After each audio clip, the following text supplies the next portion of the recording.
നിങ്ങളുടെ favourite shows ഇനി ഒരിക്കലും മിസ്സാവില്ല. ഇപ്പോൾ C5 കാണും നിങ്ങളുടെ ഫേവറേറ്റ് ഷോസ് തികച്ചും സൗജന്യമായി. ജീവിതം ആരംഭിക്കാൻ പോകുന്ന നീ ഈ സംശയം ചോദിച്ചത് നന്നായി മോളെ. അമ്മയാക്കിയ ശക്തി ഈ താലിയ. അതവിടെ നിക്കട്ടെ. എന്താ നീലിമയെ കുറിച്ച് അമ്മയ്ക്കുള്ള അഭിപ്രായം? അമ്മയുടെ സങ്കല്പത്തിലുള്ള മരുമോള് തന്നെയാണോ? അതെ. ഉയർന്ന വിദ്യാഭ്യാസം, ലോകപരിചയം, പക്വത എല്ലാം നീലിമയ്ക്കുണ്ടല്ലോ. അവൾ എന്റെ മകന് എന്തുകൊണ്ടും ചേരും. എന്താ തർക്കമുണ്ടോ നിനക്ക്? ഏയ്, എനിക്കൊരു തർക്കമില്ല. പക്ഷേ ഒരാശങ്ക എനിക്കില്ലാതില്ല. അതെന്താ? ജഗന് വിദ്യാഭ്യാസം കുറവായതുകൊണ്ട് നീലിമയ്ക്ക് ഈ ബന്ധത്തെ ഇഷ്ടക്കേടുണ്ട്. ഓ, ആ ഇഷ്ടക്കേട് കാരണം ഈ ബന്ധം നടക്കാതെങ്ങാനും വരുമോ? അപ്പോ അതാണ് ഈ വിവാഹം നടക്കാതിരിക്കാൻ നീ കണ്ട ഒരേ ഒരു കാര്യം. മോളെ, നിന്റെ ഈ ചോദ്യം ഇവിടുത്തെ കുറുപ്പ് സാറ് നീലിമയുടെ അച്ഛൻ നമ്പ്യാർ സാറിനോട് ചോദിച്ചിട്ടുള്ളതാ. അതിനുള്ള മറുപടിയുടെ കാര്യത്തിലും അവർ തമ്മിൽ ധാരണയായിട്ടുണ്ട്. അതുകൊണ്ടേ നിനക്ക് ആശങ്കയൊന്നും വേണ്ട. ഇപ്പഴാ എനിക്ക് ആശ്വാസമായത്. ആ നിക്ക്. അഥവാ നീലിമയ്ക്ക് എന്തെങ്കിലും ഇഷ്ടക്കേടുണ്ടെങ്കിൽ അവനെ കുറിച്ച് ഇല്ലാത്തതും പൊല്ലാത്തതും പറഞ്ഞ് നീ ആ ഇഷ്ടക്കേടിനെ ആക്കം കൂട്ടരുത്. മനസ്സിലായോടി? ഇനി പൊയ്ക്കോ. ഓ,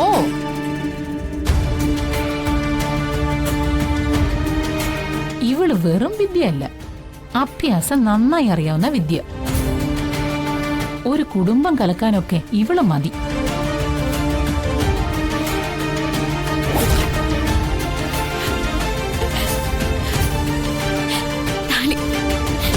ഇത് കഴുത്തിലുണ്ടാവുന്നിടത്തോളം കാലം മനസ്സിന്റെ ഭാരം വർദ്ധിച്ചുകൊണ്ടേയിരിക്കും. അഭിമാനത്തോടെ സിന്ദൂര രേഖയിൽ കുങ്കുമം ചാർത്താൻ കഴിയുമ്പോഴാ പെണ്ണ് കഴുത്തിലെ താലി അണിയേണ്ടത്. ആരും കാണാതെ കഴുത്തിലൊരു താലി ഒളിപ്പിക്കുന്നതല്ല പെണ്ണിന്റെ ധർമ്മം. പാടില്ല. ഇത് പൊട്ടിച്ചെറിഞ്ഞേക്കാം.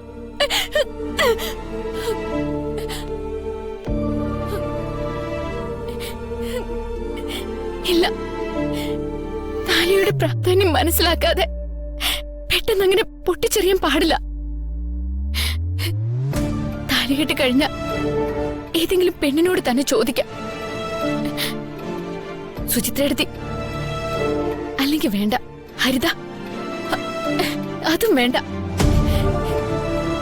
ദേവി, ഒരു താലിയുടെ ഭാരം എന്നെ ചുമക്കാൻ ഏൽപ്പിച്ച് എന്നെ വല്ലാതെ അങ്ങ് പരീക്ഷിക്കല്ലേ.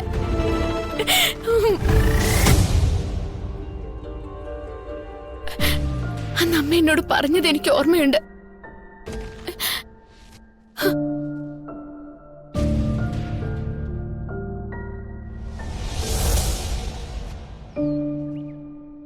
അമ്മേ, എനിക്കൊരു സംശയം. ജീവിതത്തില് ഇത്രയേറെ കഷ്ടപ്പാടുകൾ സഹിച്ച് ഇത്ര ദൂരം മുന്നോട്ട് പോവാൻ അമ്മയ്ക്ക് എങ്ങനെ സാധിച്ചു? എന്താ നിനക്കിപ്പോ എങ്ങനെയൊരു സംശയം തോന്നാൻ കാരണം? 5 മക്കളെ പ്രസവിച്ചു വളർത്തി ജീവിതത്തോട് പോരാടിയ അമ്മ ഇത്രയും കാലം തളരാതെ പിടിച്ചു നിന്നു. അതിന് എന്തെങ്കിലും ഒരു പിൻബലം ഉണ്ടായിരിക്കില്ലേ? അതെന്താന്നാ എനിക്ക് അറിയേണ്ടത്. മറ്റു മക്കളാരും എന്നോട് ഈ സംശയം ചോദിച്ചിട്ടില്ല. ജീവിതം ആരംഭിക്കാൻ പോകുന്ന നീ ഈ സംശയം ചോദിച്ചത് നന്നായി മോളെ. അമ്മയാക്കിയ ശക്തി ഈ താലിയ.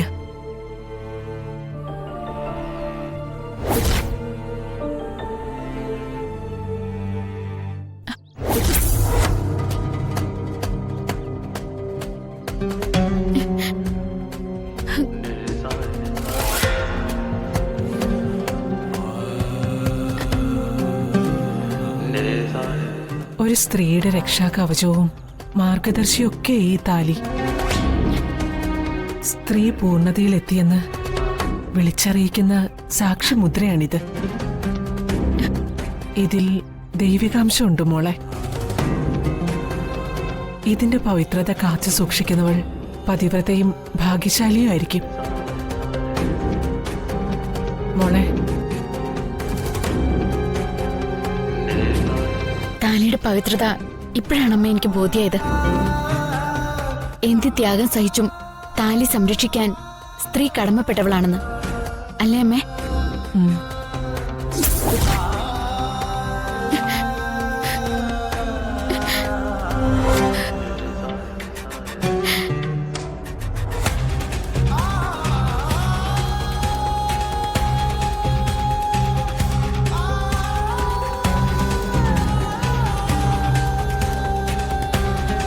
ദേവി, എങ്ങനെയാ എന്റെ ബോധം മറിഞ്ഞത്?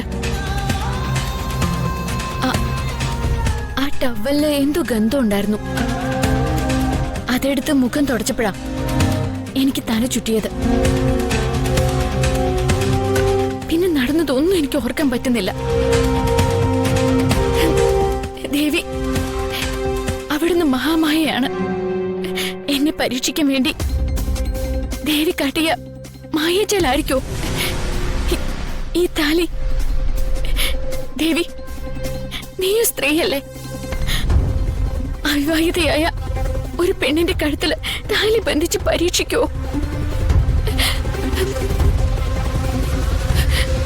ഒരു പെണ്ണിന്റെ മനസ്സിനെ ഇങ്ങനെ തളർത്തിക്കളയോ?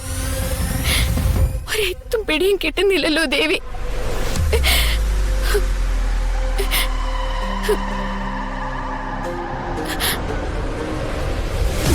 ഇനി നീ പ്രതീക്ഷിക്കാത്ത പലതും നിന്റെ ജീവിതത്തിൽ സംഭവിക്കും.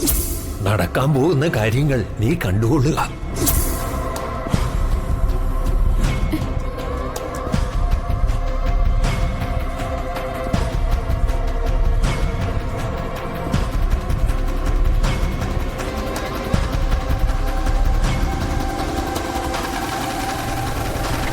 എന്റെ കഴുത്തില് താലി ഉണ്ടെന്ന് വന്നറിയിച്ചത് ആ സന്യാസിയ. ഏതാ സന്യാസി? ആരാ അദ്ദേഹത്തെ പറഞ്ഞു വിട്ടത്? സന്യാസിയുടെ രൂപത്തിൽ വന്ന് ദേവി തന്നെയാണോ എന്റെ മുന്നിൽ പ്രത്യക്ഷപ്പെട്ടത്?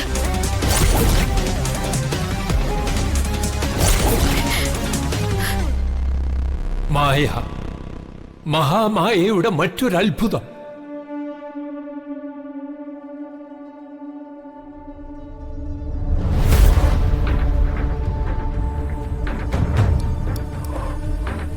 നീലിമയുടെ അമ്മ ഭാഗീരഥി വിളിച്ചിരുന്നു. ഭർത്താവ് നമ്പ്യാരും ഒത്ത് ഉടനെ നാട്ടിലേക്ക് വരാനാ അവരുടെ തീരുമാനം. അതിനു മുമ്പ് ജഗനും നീലിമയുമായിട്ടുള്ള വിവാഹ തീയതി നമ്മളങ്ങ് ഉറപ്പിച്ചേക്കണം.